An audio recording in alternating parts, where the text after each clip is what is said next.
Nico Minoru woke up alone in a dusty room from a dream in which she'd been watching her parents help murder a teenage girl. Her heart was thundering in her chest, her breath catching, and the mask of confidence she always wore shattered. Her right hand shook as she covered her mouth and slid even lower into the sofa where she'd fallen asleep.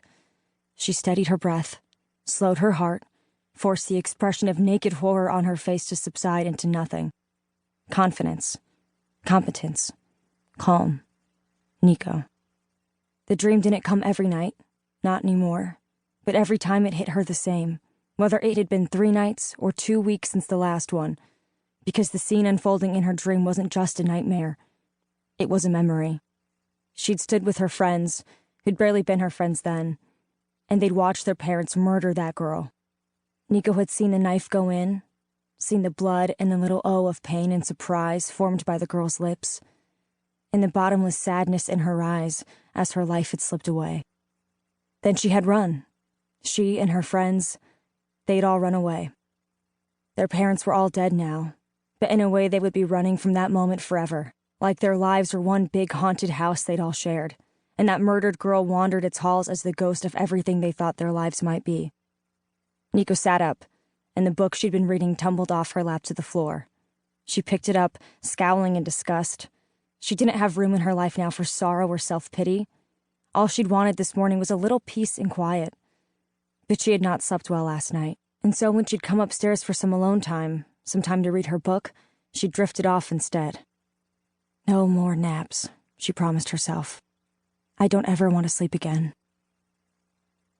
If there was a bright side to having dead parents, it was being able to sit inside all day reading gloomy Scandinavian mystery novels.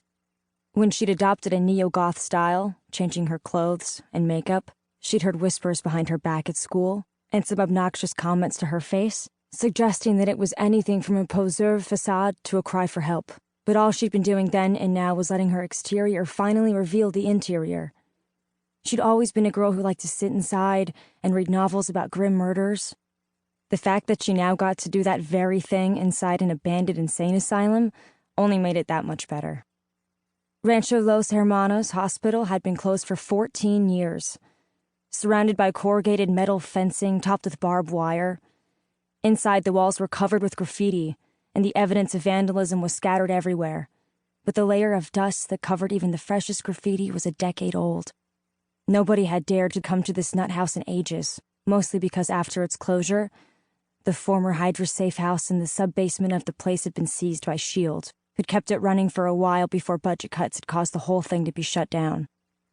The squatters and street kids and junkies who tended to break into places like this had been kept away in the S.H.I.E.L.D. days by a subsonic aversion signal broadcast from every corner of the building.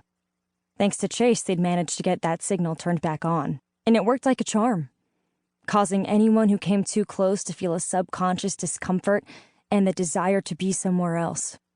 If only she'd had one of those back when she'd still been forced to go to high school every day. Hell, she'd have liked one as far back as the 3rd grade. If you knew it was there, and could endure feeling squirrely and irritable for the first few hours, you could get used to the aversion signal. Now Nico and her friends had the nut house and the half-stripped-of equipment S.H.I.E.L.D. safe house and the sub-basement all to themselves. It wasn't cozy downstairs, but there was power and running water, and they all had beds to sleep in.